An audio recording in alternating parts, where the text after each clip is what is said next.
Pointerlər proqramlaşdırmadakı ən önəmli mövzulardan biridir. Yəni siz bu sahə ilə biraz belə məşğul olsanız, ən azı bir dəfə belə bu terminlə böyük ehtimal ki, qarşılaşmısınız. Düzdür, modern proqramlaşdırma dilləri artıq pointer bilmədən belə, pointer nədir anlamadan belə bizə kod yazmağa imkan versə belə, yenə də bu o demək deyil ki, həmin o proqramlaşdırma dilləri altda bu məntiqdən istifadə etmir. Ona görə də sizin proqramınız niyə belə davranır və yaxud da siz başqa bir nəticə gözləyirsiniz, o başqa bir nəticə verir. Bunun səbəbi nədir? Bu tipli şeyləri başa düşməyiniz üçün, yəni proqramınızın niyə belə davrandığını başa düşməyiniz üçün bu anlayışdan xəbərdar olmalısınız. Və həmçinin bu pointer proqramlaşdırmadakı ən çətin, qorxulan mövzulardan da biri hesab olunur. Əslində pointerin özü, yəni pointeri başa düşmək nədir, nə olan şeydir, onu başa düşmək o qədər də çətin deyil, yəni rahat bir mövzudur. Çətin olan isə nədir? Həmin o pointerlərlə işləmək, pointerlərdən istifadə edərək kod yazmaq da çətin olan. Yoxsa pointerin özünü anlamaq, yəni o qədər də çətin deyil. Həmin o pointerlərdə artıq rahat bir, təhlükəsiz kod yazmaq üçün də, yəni bol-bol praktika lazımdır, təcrübə lazımdır və s. İnşallah biz bu videoda da bu pointerlər nə olan şeydir və qısacası necə istifadə edə bilərik onu anlayacağıq. Və buradakı nümunələrimiz, kod nümunələrimiz C dilində olacaq, amma yəni C görən kimi mən bilmirəm, ona görə də bu videoya baxmayım, şeyinə girməyin. C-yə özəl burada heç bir şey olmayacaq. Adi X1 JavaScript-lə məsəl üçün təcrübəmiz varsa, bunu da çox rahatlıqla başa düşəcəksiniz. Yəni C-yə özəl burada heç bir şeyimiz yoxdur. İndi gəlin keçib başlayaq pointerləri başa düşməyə bu girişdən sonra. Pointerlər nədir? Pointerlər adi bir dəyişkəndir. Necə misal üçün bizim var integer dəyişkənimiz. Integer dəyişkənimizdə biz nə yadda saxlayırıq? Hər hansı bir ədədi, misal üçün 11 ədədini biz burada yadda saxlaya bilərik. Char dəyişkənimizdə xarakterləri yadda saxlaya bilərik və s. və ilaxır. Bu integer A necə bir dəyişkəndirsə, pointer də elə bir dəyişkəndir. Biz integer dəyişkəninin içərisində ədədləri yadda saxlayırıq. Pointer dəyişkənlərimizin də içərisində biz həmin digər dəyişkənlərə olan referansları yadda saxlaya bilərik. Onların adreslərini yadda saxlayırıq. Misal üçün deyək ki, bunun adresi 0011-dir. Həmin o pointerin də içərisində biz int A dəyişkəninin adresini yadda saxlaya bilərik və bu dəyişkən də bura referansı olmuş olacaq. Yəni bu bura baxmış olacaq. Bunun adresini özündə saxlayacaq. İndi sizin ağlınıza belə bir sual gələ bilər ki, bizə niyə başqa bir dəyişkənin adresini saxlamaq gərəkli ola bilər ki? İndi siz bunu, yəni biraz daha aşağılı level səviyyəli proqramlar yazmağa, yəni bol-bol bu şəkildə kod yazsanız, bunun nə işə yaradığını zaten anlayacaqsınız. Bunsuz niyə kodu yaza bilmərik? Onu anlayacaqsınız. Amma gəlin burada da bir-iki dənə səbəbini sadalayaq ki, tam şəkildə aydın olsun. Biz bunu niyə öyrənirik? Bu niyə lazımdır? Belə bir anlayış. Bir neçə səbəb ola bilər bunun. Birincisini onu deyə bilərik ki, biz dedik ki, bizdə lokal dəyişkən anlayışı var və bu lokal dəyişkənlər də həmin bu stack adlanan yerdə yadda saxlanır. Misal üçün deyək ki, bizim, buradan yazım, kod şəklində yazım.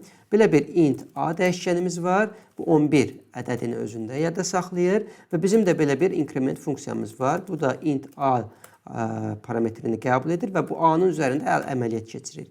Siz bu increment funksiyasına A dəyişkənini ötürdüyünüzdə nə baş verəcək? Bu A dəyişkəni kopyalanacaq bunun içinə.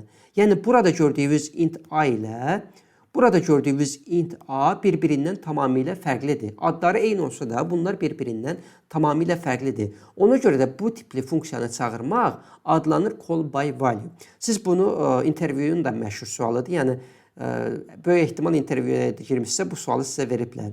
Buna ona görə deyirlər ki, siz bunun dəyərini ötürsünüz bunun içərisində və dəyərini də ötürəndə bu dəyər bura kopyalanır. Və kopyalandığı üçün də, misal üçün, əgər burada int A dəyişkəni budursa, bu deyək ki, main funksiyasının stack frame'idir, buradan bura kimi. Bu da increment funksiyasının frame'idir, buradan bura kimi. Siz bu incrementə A-nı ötürdüyünüz anda bu int bura kopyalanmış olacaq. Bu ikisi artıq bir-birindən tamamilə bağımsız olacaq. Bunun da içərisində 11 yadda saxlanılıb, bunun da içində 11 yadda saxlanılıb. Və siz bu incrementin içərisində bu A-nın dəyərini artırdıqda artıq nə baş verəcək? Bu A1 plus artıb olacaq 12.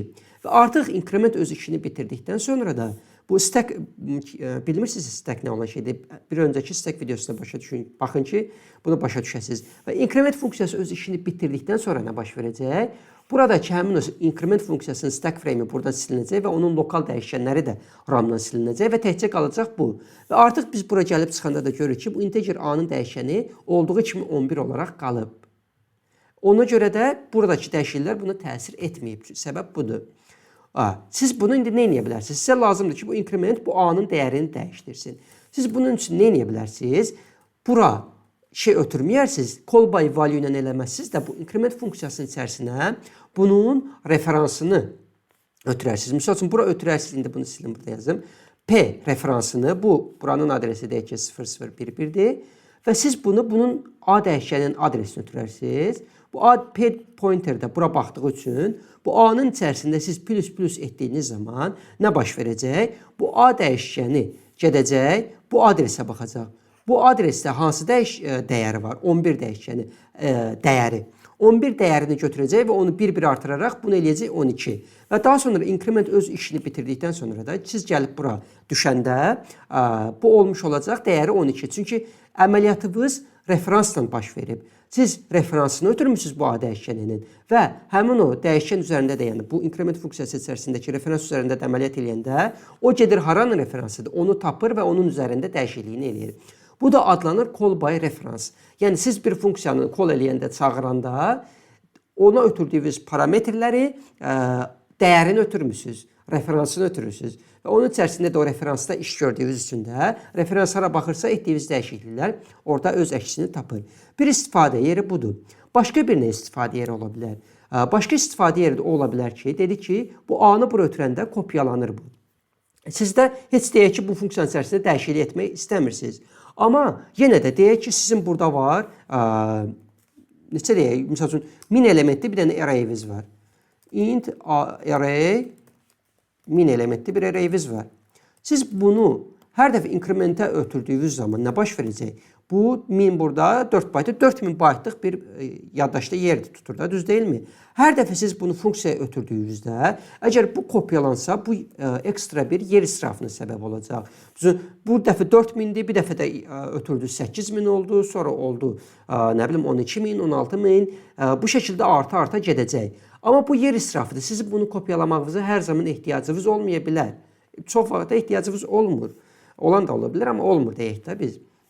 Olmur. Ona görə siz nə edə bilərsiniz? Bunun sadəcə adresini ötürərsiniz bura, increment funksiyasının içərisinə və həmin o lazım olduqda da bu array'in elementləri o adres vasitəsilə burada deyək ki, sizin array'inizdir, bu da bunun adresidir. Gələrsiniz bura, həmin o adresdən array'in dəyərlərini oxuyarsınız və yaxud da onun üzərində dəyişiklik edərsiniz. Nə etmək istəyirsinizsə onu edərsiniz. Amma bu məntiq, pointer məntiqi olmasaydı, siz hər dəfə bu array'i kopya eləyəcəkdiniz hər dəfə funksiyanı çağırdıqda da.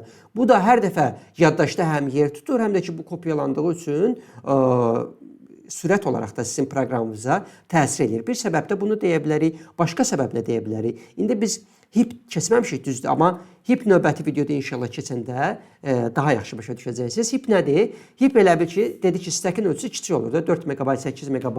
Amma bizim proqramlarımızda baxsaq adidir, Chrome'un bir dənə tabını götürün, baxın, 100 MB, 200 MB yaddaşda yer ayrılır. Bəs biz bunları harada yadda saxlayırıq? Bunun üçün HIP stəkdən əlavə HIP adlanan bir dənə yer var. Böyük obyektlərimizi biz orada yadda saxlayırıq. Bu da nədir HIP? Sizin proqramınıza yaddaş, RAM-dan bir yaddaş lazım olduqda, əməliyyat sisteminə istək göndərir ki, mənə yaddaş lazımdır, o da sizin proqramınız üçün yaddaş rezerv edir. İndi buradakı pointer bizim nə işimizə yara bilər? Deyək ki, sizin 100 MB-lıq belə bir obyektiniz var. Bu 100 MB-ı siz 8 MB-lıq stəkin içərisində yadda saxlaya bilməzsiniz də, düz deyilmi? Ona görə siz nə edirsiniz? Bu böyük obyektinizi, böyük məlumatınızı HIP-də yadda saxlayırsınız. Bu stəkin içərisində isə sadəcə ona referansını, adresini saxlayırsınız və həmin o böyük datanız ehtiyacınız olduqda bu adres vasitəsilə gedirsiniz HIP-dəki o məlumatı oxuyursunuz və orada əməliyyatlarınızı icra edirsiniz və yaxud da oradan oxuduğunuz məlumatdan nəsə bir məqsəd üçün istifadə edirsiniz. Bir istifadə yeri də bu ola bilər. İndi HIP-i dediyim kimi növbəti videoda tam öz videosunda əl alacağıq, amma pointerin bu tipli istifadə yeri də ola bilər. Okay. İndi bu pointer nədir, nə olan şeydir, niyə lazımdır bunu başa düşdüksə, gəlin qısacası bu pointerlərlə necə işləyə bilərik ona da toxunaq. Sonra isə videonu sonlandıraq. İndi gəlin burada deyək ki, bu A dəyişənimiz var. Gəlin ilk öncə bunun necə işə yaramadığını ona baxaq. Printf yazaq. Printf sadəcə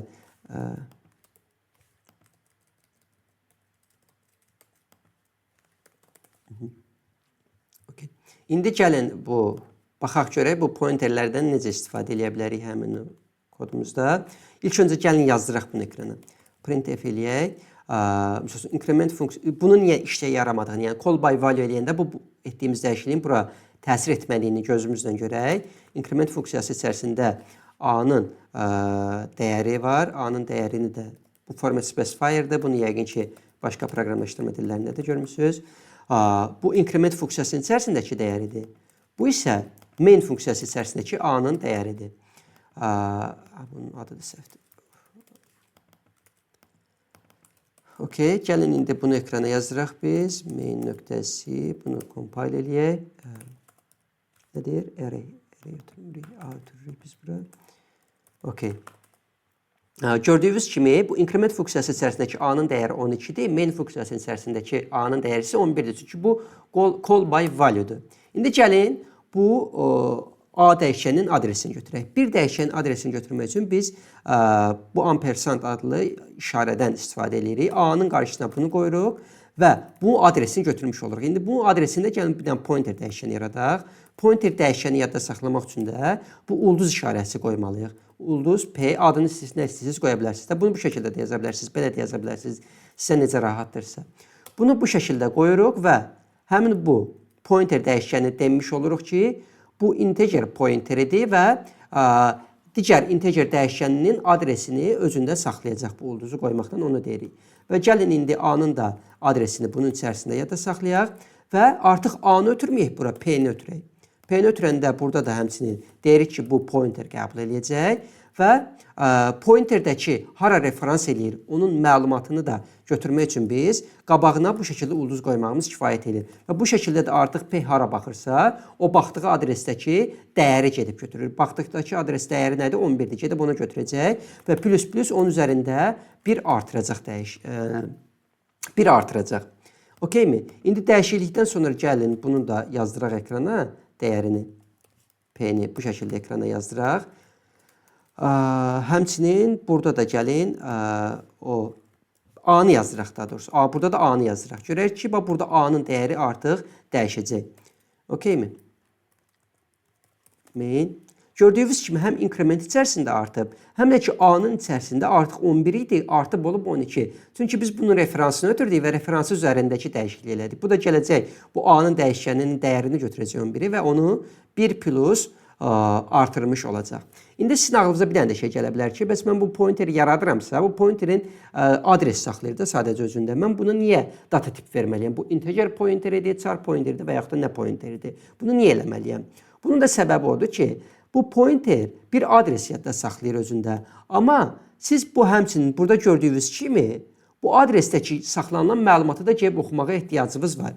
Məsəl üçün bu deyək ki, P pointeri 001-ci adresdəki adres özündə saxlayırsa, bu ulduz pi qoyanda qabağına bu gedəcək nə edəcək? Baxacaq 001-ci adresdəki məlumata. Bu indi əgər həmin o pointer hansı bunun saxladığı adresdəki hansı məlumat yadda saxlandığını bilməsə, oradakı məlumatı oxuya bilməz. Çünki misal üçün integer 4 byte yaddaşda yer ayırır. Misal üçün char dəyişəni də 1 byte yaddaşda yer tutur. Okeymi? Əgər siz bunun dəyişənin data tipini bilməsəniz, pointer dəyişənin, bu necə gələcək? Okey. Gəldim, çatdım bu adresə. Bu adresdən başlayaraq növbəti mən 4 byte mı oxumalıyam həmin oradakı dəyəri götürmək üçün? 1 byte mı oxumalıyam? Bunu bilməyiniz üçün siz bunun data tipini verməlisiniz. Yəni, compiler bilməlidir ki, o adresdəki, saxlanan adresdəki məlumat nədir? Və ona uyğun olaraq da bunun dəyərini oxuya bilir. Okay? Bu səbəbdən də biz buna verməliyik, data tipini biz buna verməliyik. Son bitirmədən öncə bir şey də qeyd edeyim. Dedik ki, pointerlər özü də həmçinin bir dəyişkəndir. Ona görə də siz həmçinin pointerin də adresini özündə yadda saxlaya bilərsiniz. Yəni necə? Məsəl üçün bu int A-dır 11. Bunun adresi 0011'dir. Deyək ki, bizdə burada var int pointer. Bunun da adresi 0101'dir deyək. Bu da nəyi özündə saxlayır? Bunun adresinin referansı bunadır. Siz həmçinin burada bir dənə də int S yarada bilərsiniz. Bunun üçün də qabağına 2 dənə ulduz qoyursunuz. Çünki niyə 2 dənə ulduz qoyursunuz? Deyirsiniz ki, bu bir şeyin referansıdır və referansı olduğu şey də bir pointerdir. 2 dənə ulduz qoyursunuz qabağına və bunun da içərisində bunun referansını saxlayırsınız. İndi kodda gəlin onu yazaq. Deyək ki, burada yazırıq bir dənə 2 dənə ulduz S və bu da artıq həmin o P dəyişkənin, P pointerinin də adresini özündə yadda saxlayır. İndi siz həmin o A-nın qiymətini ekrana yazdırmaq üçün nə edəsiniz? Ulduz qoyasınız. Sonra 2 dənə də ulduzu qoyaraq gedib o S dəyişkəni. Birinci ulduz gedəcək P-dəki adresi götürəcək. İkinci ulduz sizə P-dəki adresi hara baxır? 11'ə. Onun dəyərini götürəcək. Bunu indi ekrana yazdırsaq. Gördüyünüz kimi yenə də eyni şəkildə götürmək olur. Bunu siz uzada da bilərsiniz. 3 dənə ulduz, 4 dənə ulduz, yəni istədiyiniz qədər uzalda bilərsiniz. Yəni pointerdə dəyişən olduğu üçün onun da adresini pointerin içərisində yadda saxlaya bilərsiniz. Bu videodan bu qədər. Bu videoda çox da praktik hissələrə toxunmadıq. Sadəcə nədir, nə olan şeydir, niyə lazımdır, onu anladıq. Amma dediyimiz kimi bu pointerlərin ən çətin yeri onlardan istifadə edərək düzgün kod yazmaqdır. Yəni kod yazmaq da rahatdır, onu istifadə edir. Sadəcə işləyən, bağsız, problemsiz kod yazmaq, onunla həqiqətən düzgün istifadə etmək çətin bir şeydir. Çünki pointerlər sizin əlinizə bir güc verir, bir sərbəstlik verir və onu da siz nə qədər əlinizdəki imkanlar çox olsa, səhv eləmə imkanınız da bir o qədər sizin çox olur. Ona görə də bu pointerlərlə düzgün, təhlükəsiz kod yazmaq bir balaca çətindir. İnşallah növbəti videoda da bu pointerlərdə biraz daha praktiki yönümünə, C-dəki praktiki yönümünə toxunacağıq.